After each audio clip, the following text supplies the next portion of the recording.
Genèse 25, c'est la mort d'Abraham et son ensevelissement dans le même caveau, dans le même tombeau que Sarah, par Isaac et par Ismaël, ses fils. C'est comme ça que dit le texte biblique.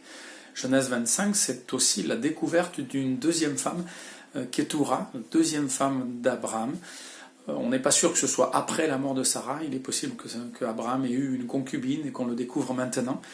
La polygamie était tolérée, les textes bibliques disent que c'est pas bien, mais il y avait une forme de tolérance, on est un peu déçu qu'Abraham lui aussi ait vécu cette pratique-là.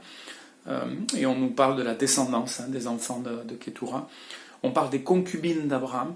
On suppose que Agar a été comptée comme concubine, même si techniquement c'était pas vraiment une concubine, c'était la servante de Sarah, sa femme. Et puis ensuite c'est la suite de l'histoire avec la naissance des jumeaux d'Isaac et de Rebecca. Ils mettent 20 ans pour avoir un enfant, donc c'est vraiment une douleur pour Rebecca en particulier. Et puis Dieu va accorder ses enfants, et il va y avoir comme une dispute et des douleurs dans le ventre de Rebecca qui va se dire « Oh là là, presque j'aurais préféré ne pas tomber enceinte ». Et puis Dieu va lui expliquer qu'il y a 2 nations dans son ventre, que ces nations vont...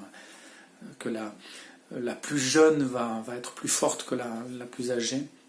Et c'est le début de l'histoire d'Ésaü et de Jacob, ces 2 frères jumeaux si différents, et dont le plus âgé va déjà, à la fin de ce chapitre, mépriser son droit d'aînesse. Vous connaissez peut-être l'histoire. Ésaü est un chasseur, quelqu'un de physique et de viril.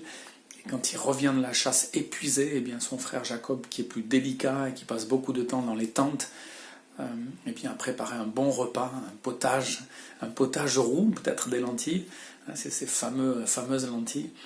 Et Ésaü va insister pour avoir ce potage, et Jacob va lui dire donne-moi ton droit d'aînesse, ton droit d'aîné, et je te donnerai ce potage. Et Ésaü méprise son droit d'aînesse. C'est ce qu'on peut lire dans l'Épître aux Hébreux.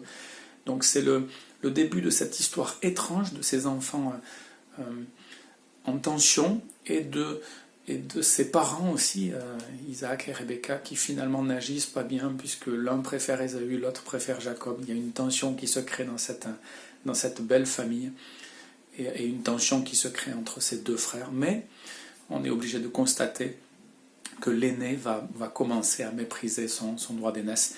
On va le voir ensuite dans la suite. Voilà.